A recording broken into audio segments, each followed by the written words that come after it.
dan jangan lupa untuk tidak men-skip iklan-iklannya. Semoga kalian sukses dalam belajarnya. Bagi yang belum subscribe, silahkan di-subscribe jika video ini bermanfaat untuk Anda.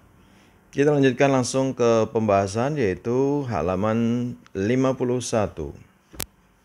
Silakan adik-adik dibuka bukunya halaman 51. Di halaman 51 ini ada latihan soal subtema yang kedua, dimulai dari bahasa Indonesia. Nomor 1, kata yang tepat untuk melengkapi kalimat terumpang berikut adalah: untuk melestarikan dan memperkenalkan tenun, pemerintah kota Ternate ... ajang pameran tenun Nusantara. Jawabnya adalah yang B, mengadakan. Bacalah kutipan teks berikut untuk menjawab soal nomor 2 sampai nomor 5. Kain tenun merupakan kain yang dihasilkan dari alat tenun tradisional. Beberapa daerah seperti Lombok dan Sumatera merupakan pusat kain tenun khas Indonesia. Kain-kain tenun tersebut memiliki ciri khasnya masing-masing. Proses pengerjaan kain tenun lebih sulit dari jenis kain lain. Proses pembuatannya pun memerlukan waktu yang lebih lama. Hal ini yang membuat harga kain tenun bisa sangat ... Oke, sekarang nomor 2. Makna kata yang dicetak tebal pada teks tersebut adalah: yang dicetak tebal itu adalah kata tradisional. Apakah makna dari kata tradisional? Jawabannya ini adik-adik, tradisional itu artinya adalah sikap dan cara berpikir serta bertindak yang selalu berpegang teguh pada norma dan adat kebiasaan yang ada secara turun-temurun. Jawabannya panjang adik-adik, silakan di stop dulu videonya terus disalin.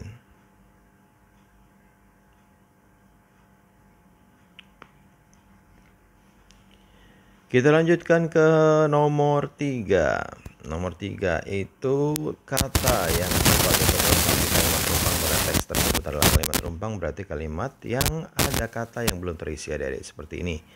Hal ini yang membuat harga kain tenun bisa sangat. Jawabnya di titik-titik ini adalah tinggi atau mahal. Tinggi atau mahal jawabannya adik-adik. Nomor 3. Kita lanjutkan ke nomor 4. Tulislah kalimat utama setiap paragraf teks tersebut. Di sini ada 2 paragraf ya adik-adik. Ciri-ciri paragraf itu ada dimulai dari kata atau kalimat yang masuk ke dalam mulainya itu. Kain, tenun, itu sama ini proses. Berarti ini paragraf pertama, ini paragraf kedua. Kita lihat dulu pada paragraf pertama. Kalimat utamanya apa? Pada paragraf pertama, kalimat utamanya adalah: kain tenun merupakan kain yang dihasilkan dari alat tenun tradisional.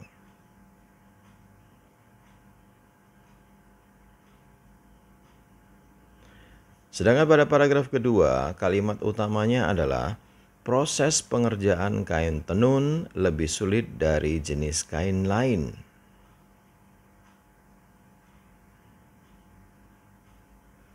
Nah, sekarang kita lanjutkan ke nomor 5. Tulislah ringkasan dari teks tersebut. Ringkasan pasti agak panjang ya, adik-adik. Jawabannya ini dia. Kain tenun merupakan kain yang dihasilkan dari alat tenun tradisional. Proses pengerjaan kain tenun lebih sulit dari jenis kain lain. Proses pembuatannya pun memerlukan waktu yang lebih lama. Hal ini membuat harga kain tenun bisa sangat tinggi atau mahal. Silakan stop videonya dulu baru disalin. Kita lanjut ke matematika ya adik-adik ya. Nomor 1, bangun datar berikut yang tidak memiliki simetri lipat adalah belah. Oh, bukan belah kutub tapi A, jajar genjang. Ya, jawabannya yang A, jajar genjang. Nomor 2, banyak sumbu simetri bangun di samping adalah sumbu simetri. Ini sudah ada tandanya 1, 2, 3. Jawabnya adalah 3 sumbu simetri. 3 sumbu simetri. Nomor 3, bangun datar persegi memiliki titik-titik sumbu simetri. Persegi itu semua sisinya sama adik-adik, berarti sumbu simetrinya ada 4. Jawabnya adalah 4. Nomor 4, bangun datar yang memiliki simetri putar tingkat 3 adalah Jawabnya ya segitiga sama sisi. Segitiga sama sisi. Kemudian nomor 5, gambarlah proses tingkat simetri putar bangun persegi panjang. Caranya seperti ini adik-adik ya. Ada sebuah persegi panjang di sini A, B, C, dan D. Jika persegi panjang ini diputar sebanyak 180 derajat, maka posisi huruf-hurufnya ini akan berubah. A-nya di sini tadi menjadi di sini, kemudian B-nya di sini, C-nya di sini, dan D-nya di sini. Ini 1 kali putar. Kemudian ini diputar lagi 180 derajat sehingga 360 derajat, sehingga berputar lagi mereka. Jadinya D, C, A, B. Jadi gambarlah seperti ini ya adik-adik jawabannya. Kemudian ini 180 derajat, ini 360 derajat. Baiklah, kita lanjutkan lagi ke SBDP. Nomor 1, gerak tari adalah jawabnya yang B. Gerak anggota tubuh mengikuti irama dan iringan musik. Nomor 2, gerak kuat adalah jawabnya gerak yang biasanya diiringi dengan tempo musik yang cepat. Saya ulangi, gerak yang biasanya diiringi dengan tempo musik yang cepat. Nomor 3, contoh tarian yang didominasi gerak lemah adalah jawabnya tari bedaya ketawang, tari gambyong, dan tari serimpi.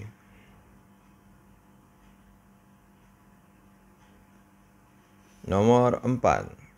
Bagaimana ciri-ciri tarian dengan gerak lemah? Jawabnya tempo musik pengiring biasanya pelan. Kemudian dilakukan dengan lemah lembut. Kemudian menggambarkan perasaan halus, kesedihan, dan sakral. Itulah ciri-ciri dari gerakan tari yang lemah. Silahkan di stop videonya adik-adik jika saya membacanya jawabannya tadi terlalu cepat. Stop dan disalin. Kita menuju ke nomor 5. Bagaimana suasana dan perasaan yang biasanya digambarkan oleh tarian dengan gerak yang kuat? Jawabnya adalah suasana semangat, riang, gembira, dan amarah. Kita lanjutkan ke PPKN ya adik-adik ya. Nomor 1, contoh cara melestarikan pakaian tradisional adalah nomor 1, jawabnya B, mau mengikuti festival budaya pakaian tradisional. Nomor 2, tulislah 2 contoh keberagaman yang ada di sekolahmu. Banyak ya adik-adik ya. Yang pertama keragaman sifat, ciri fisik, kemampuan, hobi, dan lain-lain. Nomor 3, apa manfaat keberagaman di sekolah? Manfaatnya banyak adik-adik. Ini saya tuliskan di sini, silakan disalin. Melatih kita untuk saling menghargai dan menghormati. Itu 1. Yang kedua, membuat kita saling melengkapi. Itu 2. Yang ketiga, menciptakan kerukunan dalam keberagaman. Ya, stop dulu videonya dan disalin. Lanjut ke nomor 4 yang terakhir, tulislah 1 contoh keberagaman yang ada di kelasmu dan bagaimana caramu menyikapi keberagaman tersebut. Keragaman di kelas contohnya adalah keragaman ciri fisik. Cara menyikapinya adalah dengan bersikap saling menghormati dan tidak merendahkan orang lain atau tidak mengejek kekurangan orang lain. Oke adik, sampai di situ dulu perjumpaan kita pada video kali ini. Semoga bermanfaat. Jangan lupa diulang-ulang lagi pelajarannya. Bagi yang sudah subscribe, terima kasih atas dukungannya. Bagi yang belum, silahkan di subscribe jika video ini bermanfaat. Dan jangan lupa di like dan di komen dengan sopan dan di share kepada teman-temannya, agar mereka juga terbantu dalam mengerjakan tugas yang ada di buku Bupena Jilid 3D tema 7 Perkembangan Teknologi. Mohon maaf dengan segala kekurangannya. Terima kasih dan sampai jumpa.